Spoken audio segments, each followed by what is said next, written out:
ucapkan selamat datang Bapak Menko Infrastruktur dan Pembangunan Kewilayahan di rumahnya Pak Menko sendiri. Nah, karena itu mumpung ada Pak Menko dalam konteks ini, kami mohon izin, mohon dikoordinir tentang RPP tentang tata ruang ini, di mana momentum sebagai turunan Undang-Undang Nomor 59 Tahun 2024, kita jadikan momentum untuk mengatur semua tata ruang nasional ini yang basisnya multi wilayah dan multi sektoral. Saya kira itu yang bisa kami laporkan, dua poin ini yang kami mohon dikoordinir oleh Pak Menko yang kaitannya dengan kami. Pokoknya prinsipnya apapun program PSN Pak Menko, baik itu Menko Infrastruktur maupun titipan ataupun program prioritas dari Bapak Presiden, untuk konteks tanah maupun konteks tata ruang, pemetaannya dan pengadaannya siap untuk mengamankan. Saya kira itu Bapak-Bapak sekalian ya. Tentu saya selalu merindukan kebersamaan dengan keluarga besar ATR BPN.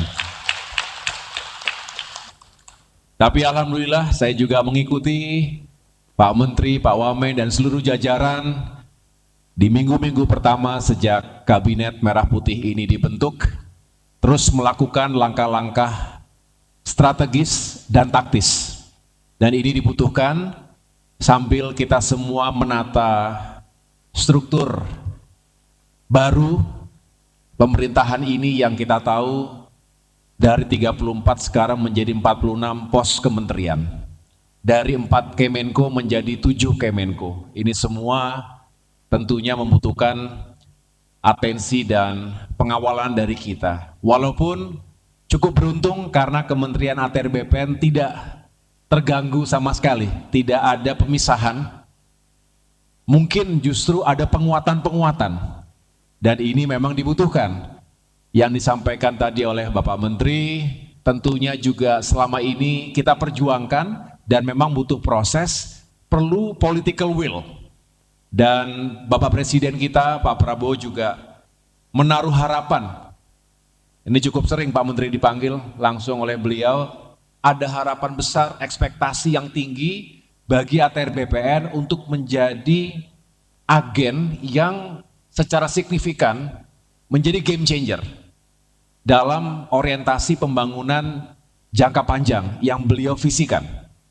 Dalam Astacita jelas apa yang ingin dicapai oleh Bapak Presiden dan kita semua, kemudian tentu dijabarkan menjadi sejumlah kebijakan yang diharapkan pertama, membuat Indonesia menjadi negara yang maju karena ekonominya tumbuh, bahkan bisa dikatakan cukup ambisius, target 8% pertumbuhan ekonomi.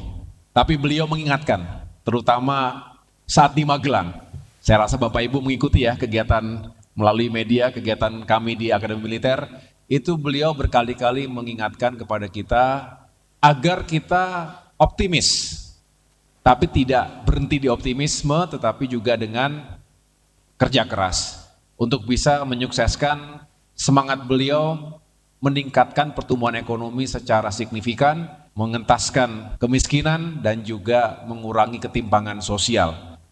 Dan tentunya di antara visi misi beliau tersebut, secara spesifik beliau menekankan kita harus menjadi negara yang punya kemandirian di bidang pangan, kemandirian di bidang energi, termasuk kita harus genjot hilirisasi, industri kita juga harus semakin maju, nilai ekonominya makin meningkat.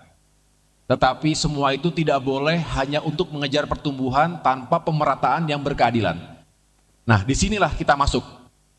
Di sini ada peran yang penting, di mana Kemenko Infrastruktur dan Pembangunan Kewilayahan ini didesain dan juga ditugaskan untuk bisa mengkoordinasikan. Jadi tadi Pak Menteri berharap kami bisa membantu mengkoordinir 5 kementerian teknis, termasuk ada lembaga ataupun otorita yang akan dihadirkan, yang saat ini sudah ada dan ke depan. Mudah-mudahan dia benar-benar bisa lebih integratif. Karena memang permasalahannya sangat kompleks. Yang jelas Pak Prabowo, Pak Presiden kita ingin tanah ini yang mahal harganya, makin lama makin langka, itu dikelola dengan sebaik-baiknya. Tidak boleh ada yang tidak punya tanah di negeri kita. Itu semangat reforma agraria. Kalaupun sudah dikelola dengan baik, warga negara yang baik, termasuk pelaku dunia usaha yang baik, tentu harus menjalankan kewajibannya. Tidak boleh mengakali, karena negara juga membutuhkan kontribusi dari dunia usaha. Jadi fair, kita pengen keadilan. Tapi kalau ada yang tidak comply, tentu Pak Menteri juga sudah punya langkah-langkah untuk menertibkan sesuai dengan aturan dan undang-undang yang berlaku. Yang sudah bagus, berikan apresiasi. Artinya mereka menjadi warga negara yang bertanggung jawab. Dan selebihnya kita ajak masyarakat kita juga, ya jangan nanti sudah diberikan tanah, sudah dibagi-bagikan tanah, tidak produktif. Kemudian ya akhirnya terlantar lagi dan tidak memberikan nilai ekonomi apapun.